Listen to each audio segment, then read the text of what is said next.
Bonjour à tous, bonjour à toutes. L'autre jour, je vous ai fait écouter l'interview d'un ancien footballeur, Joseph Cyril Ndo. Et vraiment, j'ai été interpellé par beaucoup de personnes pour écouter l'interview. Allez sur la page Signé Naha officielle ou bien Signé Naha, vous allez voir, vous allez réécouter tout. Mais il y a une partie qui a retenu mon attention. Sur cette interview, il a parlé, sa sœur lui a posé la question de la candidature de Samuel Eto'o à la FECAFOOT. Qu'est-ce qu'il pense? Et il a un peu parlé du duo Rigobert Song, Samuel Eto'o. Je vais vous faire réécouter cette partie. Elle est un peu longue, mais soyez patients. C'est plein d'enseignements. Plein d'enseignements. Je vous fais écouter cette interview et on se reparle. Que penses-tu de l'élection de Samuel Eto'o à la tête de la FECAFOOT? Non, mais c'était une grande nouvelle. C'était une grande nouvelle, une grande et bonne nouvelle pour le football. Je crois que Samy n'a jamais, je ne pense pas qu'il ait eu des envies d'être à la fédération, mais à un moment donné, il ne pouvait pas faire autrement.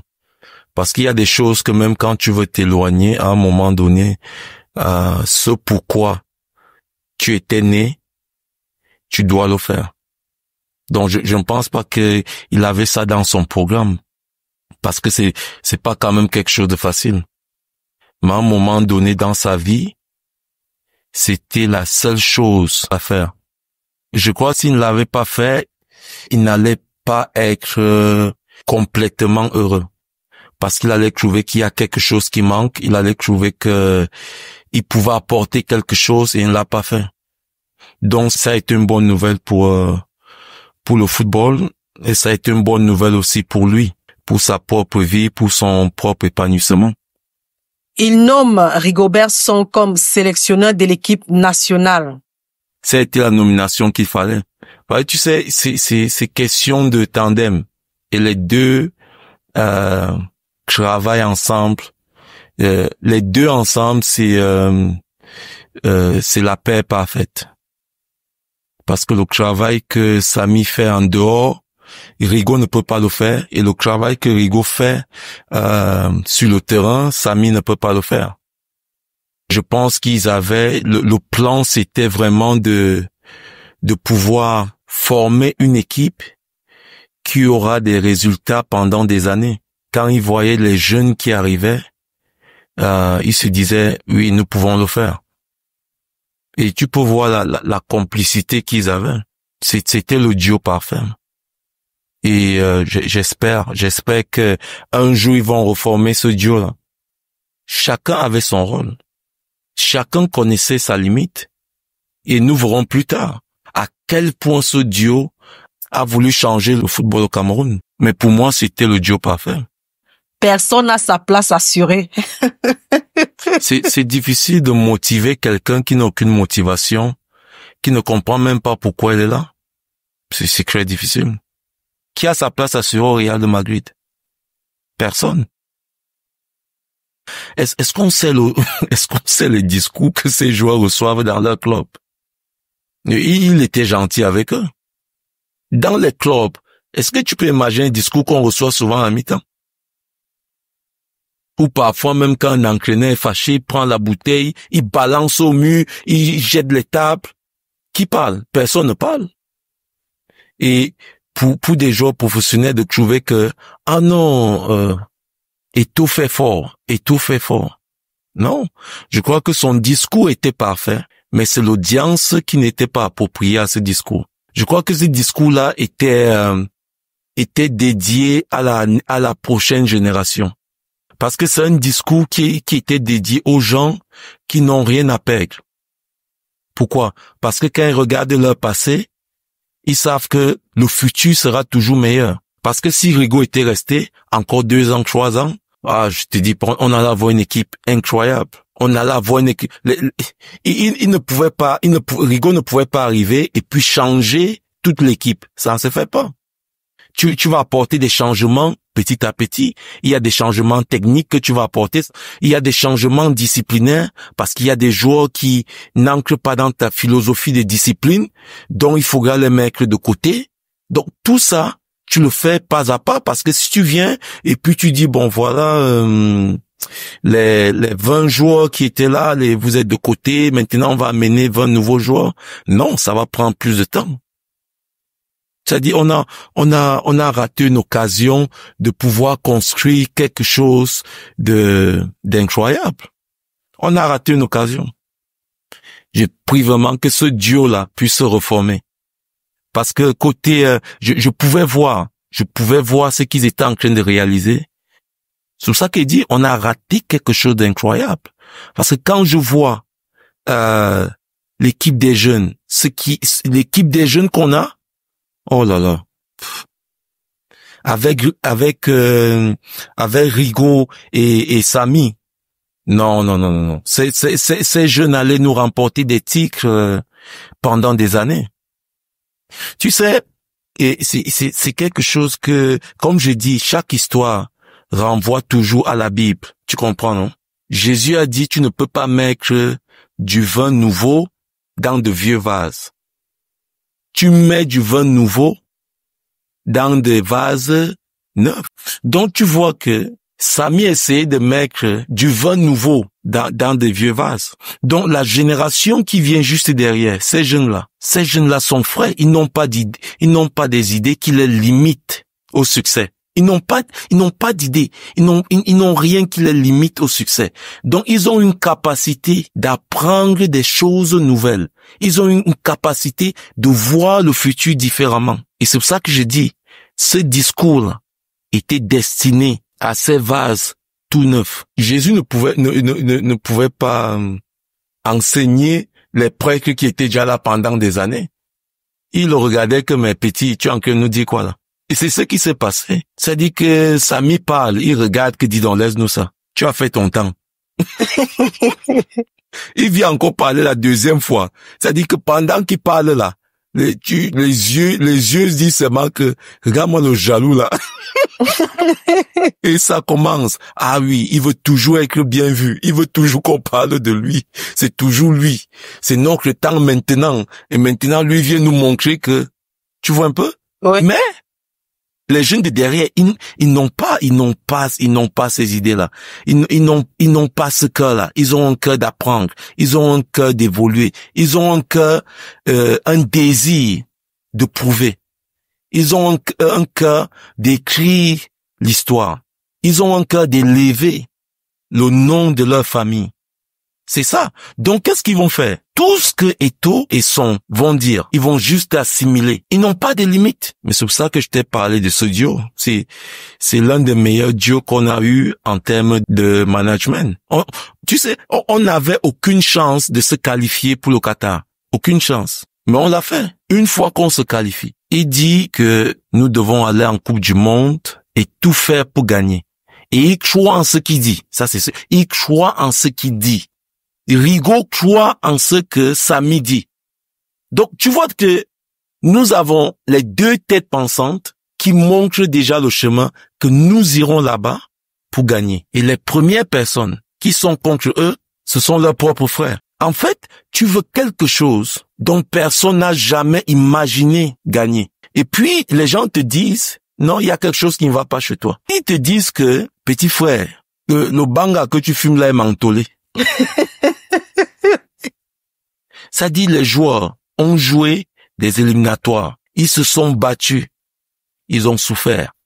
Ils ont décroché la qualification en Algérie dans des situations difficiles. Et maintenant, on leur dit, maintenant que vous êtes en Coupe du Monde, il faut aller gagner. Ils regardent Samy, ils disent, pourquoi tu nous hais comme ça? On t'a fait quoi? On t'a dit qu'on va aller gagner. On t'a dit ça. Est-ce qu'on a les joueurs pour aller gagner? Non, essaye un peu de comprendre ça. C'est-à-dire que ton frère vient te voir. Que bon, voilà, je veux que tu m'aides là, j'ai envie de faire le pouce. Si tu peux me trouver quelque chose, je vais acheter le pouce et commencer à faire. Tu dis d'accord, il n'y a pas de problème. Mais je ne te prête pas de l'argent, je te donne l'argent. Mais il faudrait que dans 1 an, que tu aies 2 pouces et dans 3 ans, que tu en aies 4. Donc tu lui dis, je ne veux pas que tu sois seulement un pousseur. Je veux que dans 10 ans, tu aies une compagnie de pouces. Et puis il te regarde, il te dit, je t'ai fait quoi? Pourquoi? Parce que l'excellence est devenue un défaut. En fait, c'est même un péché au Cameroun. L'excellence est un péché. C'est-à-dire que quand tu veux l'excellence et quand tu veux pousser les gens à être excellents, non, c'est-à-dire qu'il y a quelque chose qui va pas chez toi. Il n'a pas dit, il faut qu'on aille perdre. Il n'a pas dit, gars, battez-vous si on peut même gagner 2 matchs. Non. Il dit, on part pour gagner. C'est-à-dire, il souhaite le meilleur. Et on commence à lui donner toutes les raisons pourquoi il ne peut pas gagner. Il dit non, il n'y a pas de problème. Mais je dis, on doit aller gagner. Il y a toutes ces raisons-là. Oui, on n'a pas ci, on n'a pas ça. Oui, on n'a pas tel joueur. Oui, je sais. Mais on doit aller gagner. Pourquoi? Et c'est très important. Si tu n'as pas l'intention d'aller gagner la Coupe du Monde, ne te qualifie pas. Et c'est là où on revient sur le nouveau vin dans des vases neufs. Mais comme les vases n'étaient pas neufs, donc quand tu mets le nouveau vin, ça ne passe pas. Mais si c'était la génération qui arrive, non. C'est-à-dire que, ils allaient être galvanisés. Pourquoi? Parce que même le public, en fait, demande la médiocrité aux joueurs. Ces joueurs sont payés. Ils sont payés pourquoi? Dans leur club, lorsqu'ils ne gagnent pas, on leur demande des comptes. Tu arrives en équipe nationale, tu es payé. On te demande les comptes. Tu dis, mais attends, pourquoi tu me demandes les comptes? Toi, c'est qui? Une Coupe du Monde. Et les gens se plaignent que quelqu'un a dit, il faut qu'on aille gagner la Coupe du Monde. Ça dit, notre mentalité, nous sommes tellement brisés que même quand quelqu'un essaie de nous dire qu'on peut faire mieux, on commence à dire que la personne là, son bang est mentolé. Une personne qui te dit que mais ça fait des années que tu dors. Réveille-toi. Tu as des capacités, tu as des qualités de pouvoir gagner une Coupe du Monde.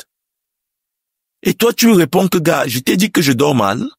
À mon époque, si on avait eu un discours pareil, on allait gagner. Je crois dans un podcast, Samy a dit que la Coupe du Monde 2002, on devait la gagner. Et il avait raison. Mais on n'avait pas eu le discours qu'il leur a donné. Si on avait eu ce discours-là, parce que on n'a jamais eu la mentalité, par exemple, qu'on avait quand on partait en Coupe d'Afrique. En Coupe d'Afrique, ne pas gagner est un désastre. C'est un désastre, c'est-à-dire que en Coupe d'Afrique, il n'y a pas de choix. Si on ne gagne pas sur une mauvaise Coupe d'Afrique, on peut finir en demi-finale, on peut même finir finaliste sur une mauvaise coupe. Parce que dans notre tête, quand on partait en compétition, on partait pour 1 mois. On ne pouvait pas revenir avant. En fait, ça nous effleurait même pas qu'on va revenir avant. Maintenant, quand on part en Coupe du Monde, c'est complètement différent. On commence à parler du premier tour, on essaie de voir est-ce que, en fait, on devient des mathématiciens. Si on gagne le match, si l'autre gagne et que l'autre perd. Mais en Coupe d'Afrique, on n'a jamais eu ce problème-là. Ce sont les autres qui faisaient des calculs. Est-ce qu'on va faire? Nous, on n'avait pas le temps. Nous sommes venus gagner, on gagne, on rentre. Et c'est pour cela qu'on avait une certaine assurance en Coupe d'Afrique. Mais on n'amenait pas la même mentalité en Coupe du Monde. Donc, on n'avait pas gagné la Coupe du Monde parce qu'on n'avait pas la mentalité qu'on avait en Coupe d'Afrique. Regarde par exemple comment on réagit lorsqu'on ne gagne pas la Coupe d'Afrique. Tout le monde est fâché, mais regarde comment ça se passe quand on ne gagne pas la Coupe du Monde. Lorsqu'on passe le premier tour, on est célébré. Ça dit que c'est quelque chose d'extraordinaire qu'on ait passé le premier tour. C'est extraordinaire. Vu les joueurs qu'on a, on devrait même pas célébrer quand on passe au premier tour. Ça devrait être normal de passer au premier tour. Et je prie que lorsque la prochaine génération sera là, qui est Samy et Rigaud, parce que ces gars ont faim, ces jeunes ont faim. Ils ont faim de prouver, ils ont faim de surpasser ce que leurs aînés ont déjà fait. Ils ont faim. Et quand tu as deux personnes comme Samy et Rigaud, qui eux aussi ont faim, parce que c'est ça, c'est-à-dire, ils veulent faire ce que personne n'a jamais fait. C'est ça leur motivation. Et c'est pour ça que le duo s'entend bien. Parce qu'ils ont cette ambition-là. Et quand tu as déjà deux personnes comme ça, plus les joueurs qui veulent aussi avoir leur nom au Panthéon, on aura une équipe parfaite. Et c'est là où tout se passe. Pour en arriver là, il faut la discipline. Et la première discipline, c'est le respect. Si tu as des joueurs qui ne respectent pas l'entraîneur, qui ne respectent pas le président de la FECAFOOT, qui ne se respectent pas entre eux, il faut laisser partir ces joueurs-là. Parce que pour gagner la Coupe du Monde, il ne te faut pas les grands joueurs. Il te faut une grande équipe. Et on a vu une fois qu'ils sont arrivés en Coupe du Monde, qu'est-ce qui s'est passé? Et il y a eu un problème de quoi? Discipline. Discipline dans le jeu. Discipline dans les vestiaires, discipline aux entraînements, discipline dans le groupe. Et quand Rigaud prend la décision de laisser partir Onana, j'ai pas trouvé quelque chose d'étrange là-dedans. Ça arrive dans tous les clubs. Et ce n'est pas quelque chose de particulier. Si Rigaud trouve que Onana ne peut pas s'intégrer à sa philosophie, Rigaud doit laisser partir Onana. C'est simple, pour moi, je ne vois pas où est le problème. C'est pour ça qu'il dit, nous ne sommes pas en train de parler de grands joueurs. On parle d'un vestiaire. Et si l'entraîneur trouve que, ce joueur-ci, ça ne va pas aller avec le vestiaire, tu le mets de côté. Mais et c'est là où tu comprends quand je te disais que chacun connaît son rôle, chacun joue son rôle, chacun sait ce qu'il a à faire. Parce que si Samy s'impliquait dans les choix de Rigaud, Samy n'aurait jamais entériné le choix de Rigaud pour dire qu'on n'en a pas. Si Rigaud a déjà dit que je ne veux pas tel joueur dans le vestiaire, même si Samy aime le joueur, Samy ne peut pas dire à Rigaud que non, s'il te plaît, il faut. Pourquoi? Parce que c'est Rigaud qui vit dans le vestiaire. C'est pas Samy. C'est Rigaud qui vit dans le vestiaire. Il est dans le vestiaire. Et s'il constate un joueur ne s'adapte pas à la philosophie, tu le mets de côté. Samy n'a rien à dire à Rigaud à ce sujet-là. Et ça s'est vu. Quand Rigaud a dit quelque chose, Samy a dit c'est comme ça que ça va se passer. Maintenant, si Samy importait Onana de revenir, tout le monde allait dire que voilà, c'est Samy qui fait l'équipe. Maintenant que Samy n'a pas imposé, on dit Samy est jaloux. C'est-à-dire que tu ne peux jamais gagner. Tu peux pas gagner. Tu laisses l'entraîneur faire ce qu'il a fait. Maintenant, on dit que toi, tu es jaloux. Si maintenant, tu ne laisses pas l'entraîneur faire ce qu'il a fait, on dit, oh, tu es toujours en train c'est toi qui fais l'équipe, c'est toi qui fais l'équipe. Et je crois que ils ont appris de ça. La seule erreur qu'ils ont fait de tout leur parcours, la seule erreur, c'est d'accepter qu'Onana revienne. Parce que quand Onana revient, Onana ne revient pas en humilité. Il ne revient pas en demandant pardon. Parce que pour lui, il trouve qu'il n'a rien fait. Et moi, je n'ai pas un problème.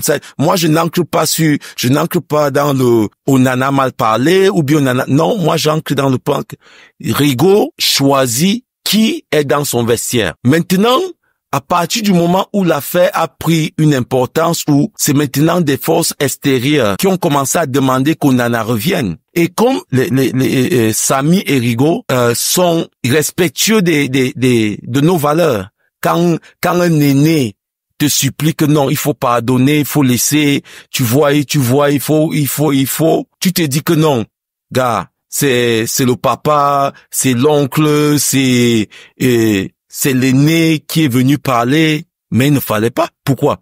Parce que Rigaud connaît le caractère d'Onana. Samy connaît le caractère d'Onana. Et quand tu as quelque chose à construire, tu dois construire avec des gens qui vont avec le caractère de ton projet. Donc, même si Onana est le meilleur gardien du monde, s'il n'ancre pas dans le caractère de ton projet, tu ne l'appelles pas. Et le fait qu'ils aient accepté qu'Onana revienne par respect pour certaines personnes, qu'est-ce qui s'est passé? Rigaud est parti. C'est pour ça qu'il dit, et je crois que ils ont appris de là. Quand tu as un projet, la première des choses, c'est la discipline. Une fois que la discipline est là, même si c'est qui vient te dire que non, il faut pardonner, tu dis non. Oui, je pardonne, il n'y a pas de problème. Mais tant que celui-là ne revient pas, maintenant, si vous voulez qu'il revienne, limogez-moi. Puisque s'il revient, il revient en force, il ne revient pas en s'abaissant que voilà, moi, je te demande pardon, j'ai fait quelque chose. Non, parce que si le joueur trouve qu'il n'a rien fait, c'est de son droit. Mais maintenant, tu as besoin d'un vestiaire que quand tu dis à un joueur saute, il saute. Mais si tu as des joueurs, quand tu dis saute, il dit mais pourquoi? Ce sera difficile. Ça veut dire que tu n'as pas le vestiaire. Ça veut dire qu'ils ne te font pas confiance. Parce que la discipline, surtout dans ce genre de projet, c'est l'élément essentiel. La discipline, c'est pas la qualité du joueur, c'est la discipline parce que tu auras la qualité. Tu auras de la qualité s'il y a la discipline. Mais s'il n'y a pas de discipline de groupe, c'est impossible. Évidemment, je suis pas en train de dire que Onana a dit ou bien a fait des choses parce que non. Moi, j'ai toujours bien aimé Onana.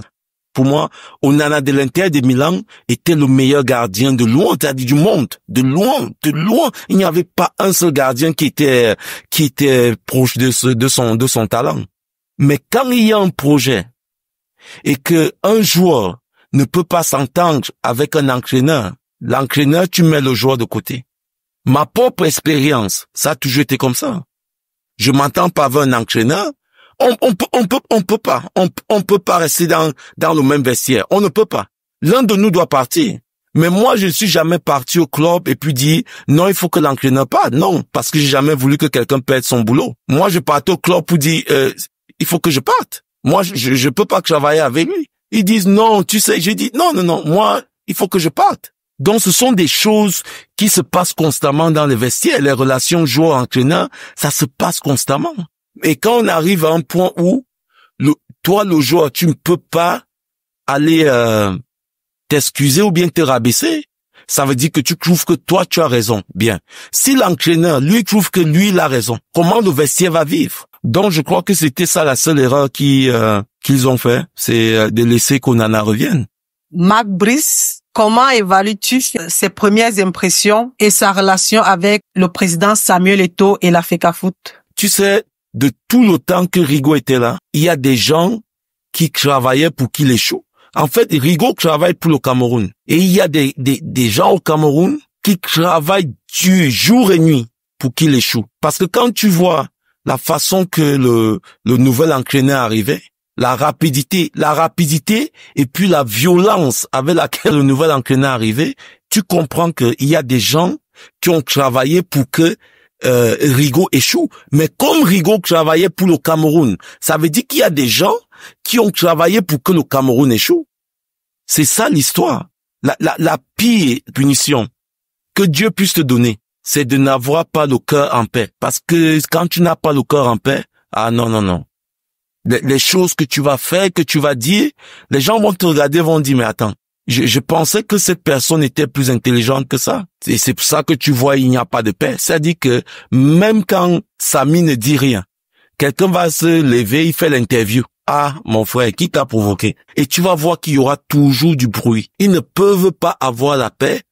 Pourquoi? Et je ne parle même pas de Samy. Je dis ce qu'ils ont fait à Rigo. Il n'a jamais été honoré. Ils n'ont jamais rien dit de bon sur lui. Du matin au soir, ils ont essayé de nous convaincre que Rigo n'était pas un bon entraîneur, Rigo n'était pas intelligent, Rigo n'était pas éduqué. Rigo les a respectés jusqu'à la fin. Rigo a une maturité incroyable. Il a gardé sa dignité. Il sait ce qu'on lui a fait. Il sait les bâtons qu'on a pu mettre sur son chemin. Il le sait. Parce que la plupart de ces gens-là étaient autour de l'équipe. Mais jamais tu as entendu Rigo dire quelque chose de déplacé sur l'un d'eux. Jamais. Et c'est pour cela que je pense que Jésus a guéri les peines de son cœur. Parce que quand tu le vois maintenant, le gars est épanoui. Mais un jour, on demandera pardon à Rigo pour ce qu'on lui a fait. On demandera pardon. Et maintenant que Rigo est dehors, on se tourne vers Samy pour que lui aussi qu'il s'en aille. Pour comprendre la situation de Samy, je voudrais que tu lises Jérémie 1, versets 17 à 19. Parce que la situation de Samy est très simple. C'est-à-dire, on en fait des grands débats, des suppositions. Mais la situation de Samy est très simple. Ça se résume à Jérémie 1, versets 17-19. Quand que Samy reste à côté de Jésus, sa mission va continuer. Mais il y a aussi un truc, parce que je crois que quand on ne connaît pas la personne, on fait certaines erreurs. Plus il y a des challenges, plus Samy devient meilleur. Ça, c'est juste comme ça qu'il est. Plus tu cherches à le rabaisser, plus il devient meilleur. Il a été un compétiteur toute sa vie. Alors, quand tu lui donnes l'occasion de compétir, il ne va pas dire non. Et comme tu es venu dans son domaine, le combattre, il va se régaler. Mais ce passage-là résume toute la situation de ce que Samy est en train de vivre maintenant. Tout le reste qu'on va dire, tout le reste qu'on va parler. Et c'est très intéressant quand le Seigneur dit ne tremble pas devant eux, sinon c'est moi qui te ferai trembler devant eux. Moi je fais de toi aujourd'hui. Le Seigneur dit moi je fais de toi aujourd'hui. J'espère que Samy ne va pas se décourager. J'espère qu'il va continuer à marcher avec Jésus. Parce que marcher avec Jésus, c'est aussi comprendre que même les gens qui te détestent, même les gens qui travaillent contre toi, sont importants aux yeux de Jésus parce que il les a tous créés. Et quand tu travailles pour le football camerounais, tu travailles aussi même pour des gens qui te détestent. Parce qu'ils sont camerounais, donc tu travailles aussi pour eux. Tu n'as rien à leur prouver. Quand Dieu t'a mis à un certain niveau, il ne t'a pas mis là pour les émotions. Il t'a mis pour que tu fasses un travail. Il t'a mis pour que tu inspires d'autres. Tu peux pas inspirer tout le monde. Mais ceux que tu vas inspirer vont changer leur quotidien. On veut que Samy soit sain. Pourquoi? Samy a ses qualités. Ce sont ses qualités qui nous intéressent. Parce que parfois, on veut lui demander d'être ce que nous, on peut pas être. Il faut qu'il soit sain. Il faut qu'il soit humble. Quand je vois Samy, j'apprends. Ce que je peux prendre, je prends. Et c'est comme ça. Mais ce n'est pas mon modèle. Mon modèle, c'est Jésus. Mais quand je vois Samy, je vois ce qu'il est en train de réaliser. Je vois comment il est en train de se battre pour d'autres personnes. Je rends gloire à Dieu. Mais maintenant, s'il fait des erreurs en cours de chemin, je ne vais pas m'offusquer et dire, oh, mais comment, Samy, toi aussi, comment tu peux faire? Non, parce que c'est un homme. Et je sais qu'il peut faire des erreurs, mais les erreurs que Samy pourra faire ne changeront jamais ce qu'il a apporté. Ne changeront jamais ce qu'il va apporter. Parce que lui, comme nous tous, il se bat pour devenir une meilleure personne. Et il a beaucoup changé. Samy a beaucoup changé. Il a fait un travail. Il a fait un travail en lui énorme. Mais aussi, je ne veux pas qu'il change complètement cette confiance, cette petite arrogance qui fait en sorte que Samy peut aller dans un meeting pour négocier pour la FECAFOOT et ne pas se faire corrompre. Parce que si maintenant il change complètement et qu'il devient tout doux, ah non, ça c'est pas bon. Donc je crois que comme il a changé là, c'est bon qu'il reste comme ça, qu'il ne descende pas plus que ça. Parce qu'on a toujours besoin de cette confiance-là, cette arrogance-là. C'est cette arrogance-là qui fait en sorte qu'il ne veut pas que son nom soit mêlé dans une affaire de corruption. Parce que la première corruption, c'est la corruption du cœur. Une fois qu'on a corrompu le cœur, c'est fini. Donc, il a cette fierté-là du nom que son père lui a donné. Je peux faire des erreurs, mais il y a des situations où je ne peux jamais mettre le nom de mon père. Et pour moi, c'est cette fierté-là. Parce que quand on a quelqu'un comme ça, qui ne peut pas se laisser corrompre, ne demandons pas d'autres qualités, parce que ça, il a déjà une qualité majeure qui est très difficile. C'est pour ça que je glorifie Dieu de la force de caractère que Samy a. Alors moi, je dis, on devrait beaucoup prier pour Samy, parce que quand on a quelqu'un qui est dans cette position-là, qui ne tombe pas dans la corruption du cœur et la corruption matérielle. Il faut prier pour qu'il reste comme ça, parce que ça c'est un autre truc. Ça dit que on a des gens qui ont certaines valeurs et on se bat pas pour qu'ils gardent ces valeurs. Et si demain il tombe, tout le monde va dire on savait, dis donc, il est comme tout le monde. Pour moi, rien que cette valeur-là, il peut ne pas être gentil, il peut même mal parler aux gens, il peut même, mais il a une valeur qui peut dire beaucoup aux jeunes, qui montre aux jeunes que je peux réussir sans être corrompu. Un dernier mot? C'est de souhaiter une bonne année à tout le monde.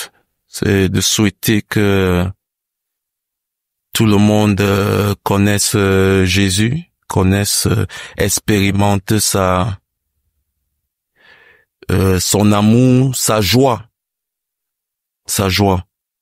et sa paix. Voilà. Vous avez écouté. Pour Joseph Cyril Ndoh, il ne souhaite pas que Samuel Eto'o redescende aussi bas. Il ne souhaite pas que les Camerounais veulent rabaisser Samuel Eto'o. Regardez ce qui s'est passé avec le sélectionneur. On se rend très bien compte qu'il y a des gens tapis dans l'ombre pour rabaisser ce monsieur. Franchement, je tiens à dire que il y a peu d'hommes encore qui réfléchissent de la sorte. Joseph Cyril Ndoh est même allé jusqu'à évoquer des parties bibliques pour expliquer ce qui arrive à Samuel Eto'o. Mais maintenant, c'est comme si lui et moi on s'est parlé quelque part. Parce que quand je dis souvent que ceux qui veulent s'attaquer à Eto'o,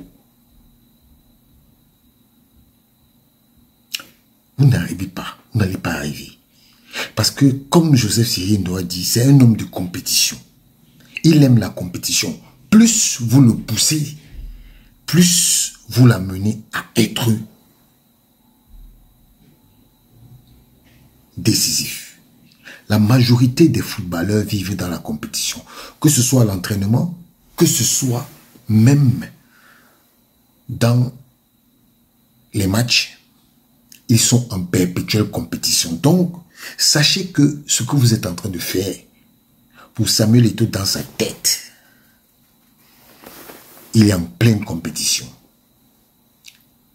Et vous n'êtes pas sûr que vous allez y arriver.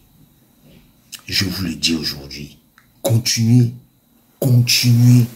de faire ce que vous faites. Mais vous aurez les réponses à vos préoccupations.